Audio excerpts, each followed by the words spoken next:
पूरी दुनिया को समता, स्वतंत्रता, बंधुता, न्याय, प्रज्ञा, शील, करुणा और मैत्री का मार्ग दिखाने वाले तथागत भगवान बुद्ध देश के करोड़ों दलितों, पिछड़ों, आदिवासियों, महिलाओं की हजारों साल की गुलामी तोड़ने वाले डॉक्टर बाबा साहेब अम्बेडकर और बहुजन समाज के सभी महापुरुषों के चरणों में कोटि कोटि नमन करते हुए आप सभी साथियों को क्रांतिकारी जय भीम करता हूँ, विनम्र नमोबुधाय करता हूँ।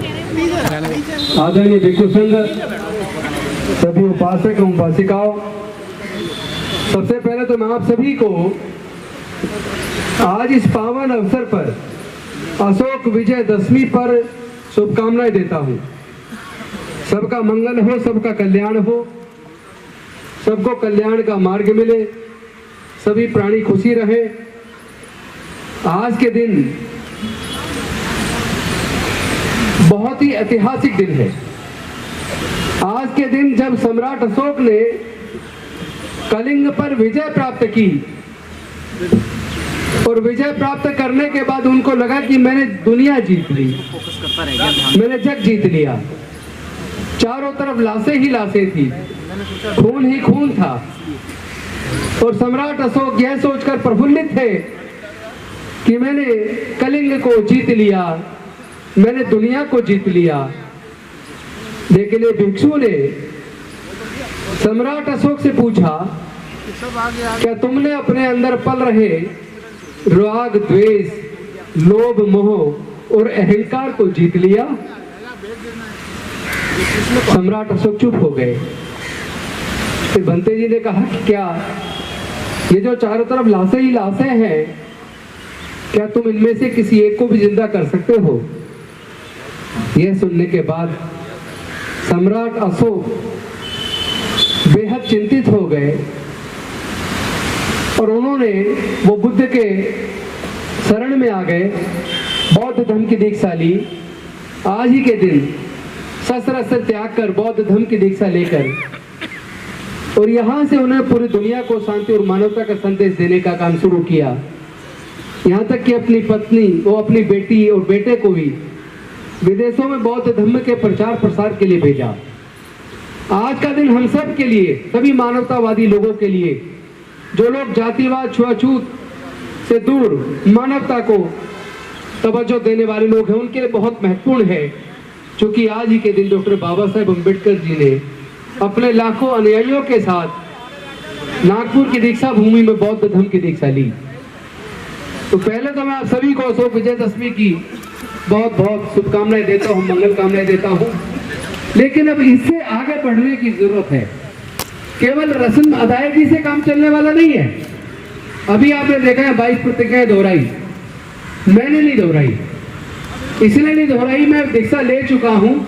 मैं 22 प्रतिज्ञाओं को अपने जीवन में आचरण में उतार चुका हूँ और एक बार अगर उतार ली तो मुझे बार बार उसको दोहराने की जरूरत नहीं है। लेकिन जो लोग बार बार दोहराते हैं, मेरा उनसे निवेदन है क्या तथागत बुद्ध के धम्म को अपने आचरण में लाएं, 22 प्रतिज्ञाओं को अपने आचरण में लाएं और पूरे दुनिया में शांति और मानवता के लिए काम करें। क्योंकि नफरत से कभी दुनिया आगे नहीं बढ़ सकती, प्यार से दुनिया आगे बढ़ सकती है। आज पूरे दुनिया में नफरत किस कदर हावी है। आप मणिपुर में देखिए क्या हुआ, और आज आप देख रहे हैं रसिया यूक्रेन के अंदर कितने लोग, बेकसूर लोग मारे जा रहे हैं। फिलिस्तीन और इजराइल के बीच आप देख रहे हैं कितने महिलाएं, छोटे छोटे बच्चे, कितने निर्दोष लोग मारे जा रहे हैं। ऐसे नफरत के वातावरण में जहां धर्म नफरत बढ़ा रहा है, वहीं पर धम्म शांति पैदा कर रहा है, प्यार बढ़ा रहा है। पूरे दुनिया को शांति की जरूरत है और मैं समझता हूँ शांति बुद्ध के धम्म में है, जहाँ दया है, करुणा है, ममता है, शील है, प्रज्ञा है। तो ये बुद्ध का धम्म कोई छोटी चीज नहीं है, ये समुदाय की बात नहीं है। पूरे दुनिया को शांति के लिए बुद्ध के धम्म के को अपने आचरण में लाने की जरूरत है। जहां जहां बुद्ध का धम्म फैलेगा, वहां वहां शांति फैलेगी, प्यार फैलेगा, तरक्की होगी, खुशहाली होगी, विकास होगा। और इस अवसर पे एक बात जरूर कहूंगा, डॉक्टर बाबा साहेब अम्बेडकर 24 सितंबर 1932 को पूना पैक्ट पर समझौता पर साइन करने के बाद दुखी क्यों थे? उनका मन दुखी क्यों था? उनका मन इसलिए दुखी था, उन्होंने पृथक निर्वाचन क्षेत्र मांगा था, उन्होंने अपने लोगों के लिए डबल वोट का अधिकार मांगा था, लेकिन गांधी जी अनशन पर बैठ गए और गांधी जी की जान बचाने के लिए और तमाम देश के दलितों आदिवासियों को नरसंहार से, कत्लेआम से बचाने के लिए मजबूरी में डॉक्टर बाबा साहेब अम्बेडकर जी ने समझौता किया। लेकिन उस समझौते का जो परिणाम देखकर डॉक्टर बाबा साहेब अम्बेडकर मन से दुखी थे और उन्होंने कहा था कि मेरा मन करता है कि आज मैं बिजली के खंभे को चिपक के अपनी जान दे दूं, क्योंकि वो जानते थे कि ये पूना पैक्ट के द्वारा जो हमारे प्रतिनिधि चुनाव जीत कर जाएंगे वो हमारे नहीं होंगे, वो समाज की आवाज नहीं बनेंगे, वो गुलाम होंगे, वो अपने अपनी पार्टी के इशारे पर काम करेंगे, उन्हीं के सामने, उन्हीं के आंखों के सामने संसद के अंदर, विधानसभाओं के अंदर उन्हीं के समाज का कत्लेआम होगा, उनके अधिकार छीने जाएंगे और वो उस अधिकार छीनने के फेवर में अपना वोट डालेंगे, उसके खिलाफ अपनी आवाज भी नहीं उठा पाएंगे। ये बात सोचकर डॉक्टर बाबा साहेब अम्बेडकर दुखी थे।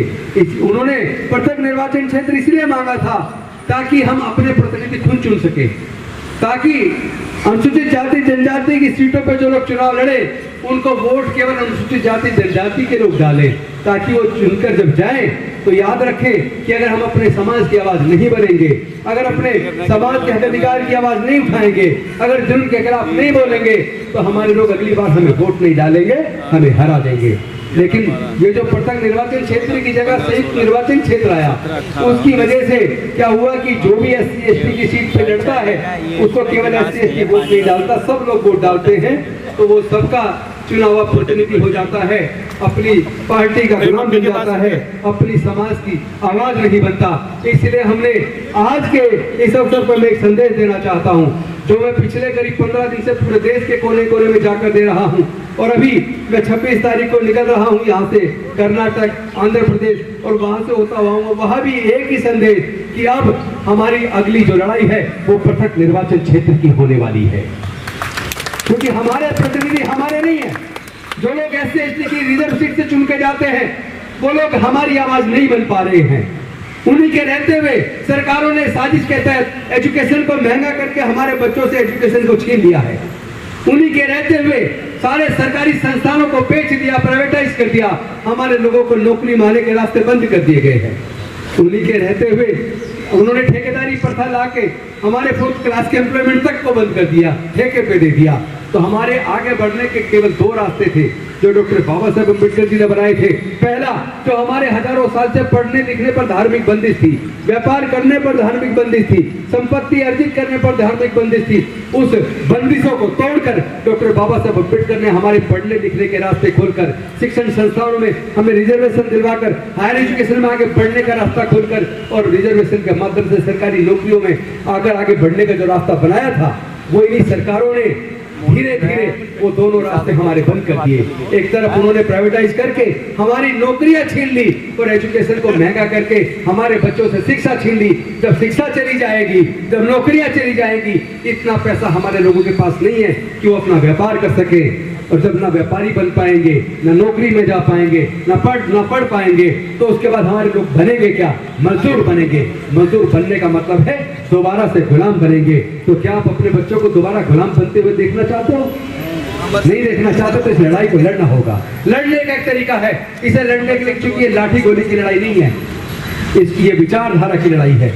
एक तरफ अम्बेडकरवाद है जो न्याय पर चलता है, समता पर चलता है, बराबरी पर चलता है, जिसमें अंधविश्वास पाखंडवाद के कोई जगह नहीं है, जिसमें कोई छोटा नहीं है, कोई बड़ा नहीं है, किसी के साथ स्त्री पुरुष के रूप में या जाति के रूप में कोई भेदभाव नहीं है। तो एक तरफ अम्बेडकरवाद की विचारधारा है और दूसरी तरफ ब्राह्मणवाद की विचारधारा है, मनुवाद की विचारधारा है, जिसमें विषमता है, शोषण है, छुआछूत है, ऊंच नीच है, अंधविश्वास है, पाखंडवाद है, जहाँ केवल और केवल गुलामी है। तो या तो गुलामी का रास्ता चुन लो या फिर स्वतंत्रता का, डॉक्टर बाबा साहब अम्बेडकर का विकास का रास्ता चुन लो। ये आपको तय करना है कि आपको क्या चुनना है। आपको अपने बच्चों के लिए खुशहाली और प्रगति चाहिए या अपने बच्चों को गुलामी चाहिए, ये आपको तय करना है। तो अम्बेडकरवाद और ब्राह्मणवाद। दो विचारधाराओं में से किसी एक विचारधारा को चुनो। जो लोग दोनों विचारधाराओं पर पैर रखते वो डूब जाया करते हैं। हमारे लोग क्यों पिछड़ रहे हैं? क्योंकि हमारे लोग दोनों विचारधारा पे पैर रखे हुए हैं। अरे मैं कहना चाहता हूँ, इस विजयदशमी के अवसर पर जब आप बौद्ध बन गए तो बुद्ध के धम्म को अपने आचरण में क्यों नहीं लाते? बुद्ध की शिक्षाओं को अपने जीवन में क्यों नहीं उतारते? अगर आप बुद्ध की शिक्षाओं को अपने जीवन में उतारोगे तभी हम लोग अशोक विजयदशमी को मनाने लायक बनेंगे। अदरवाइज अशोक विजयदशमी को मना रहे, हर साल दीक्षा का आयोजन करते हैं, लेकिन अपने आचरण में बुद्ध के धम्म को, बुद्ध की विचारधारा को नहीं लाते, इसीलिए हम पिछड़ रहे हैं। लेकिन पिछले लगभग ये जो 2 साल, 1 साल का जो पीरियड गुजरा है, अभी 1 ही साल हुआ है, इसी अंबेडकर भवन में आप सब लोगों की उपस्थिति में यहीं से दीक्षा का आयोजन हुआ। तब से पूरे दुनिया के अंदर 22 प्रतिज्ञाएं प्रचारित हो गई। तब से पूरे दुनिया में लगातार धम्म दीक्षा के समारोह हो रहे हैं और मुझे खुशी है आप सबको बताते हुए, तब से आज तक 1 साल के अंदर 6.5 लाख लोग बुद्ध के धम्म की दीक्षा ले चुके हैं। लेकिन मैं कहना चाहता हूँ, रस्म अदायगी के रूप में दीक्षा मत लीजिए। आप बुद्ध के धम्म को, उनकी शिक्षाओं को अपने आचरण में उतारिए। और डॉक्टर बाबा साहब अम्बेडकर का अगर सपना पूरा करना है, अगर आप नहीं चाहते डॉक्टर बाबा साहब अम्बेडकर जी की कुर्बानी बेकार जाए, अगर आप नहीं चाहते डॉक्टर बाबा साहब अम्बेडकर ने अपने 4 बच्चे खोए, जवानी में अपनी पत्नी खोई, उनकी वो कुर्बानी बेकार चली जाए, तो डॉक्टर बाबा साहब अम्बेडकर के विचारधारा पे चलिए। समाज को जोड़िए, जाति छोड़ो, समाज छोड़ो, क्योंकि जातियों ने हमारे समाज को कमजोर किया है। जाति हमारे उत्पीड़न का कारण है, जाति हमारे शोषण का कारण है। और हम लोग जब तक जातियों को जिंदा रखेंगे तब तक जाति की वजह से होने वाले उत्पीड़न जिंदा रहेगा। अगर जाति की वजह से होने वाले उत्पीड़न से मुक्ति चाहते हो तो जाति छोड़ो, समाज जोड़ो, बुद्ध की शरण में जाओ, बुद्ध के धम्म को अपनाओ, अपने आचरण में लाओ।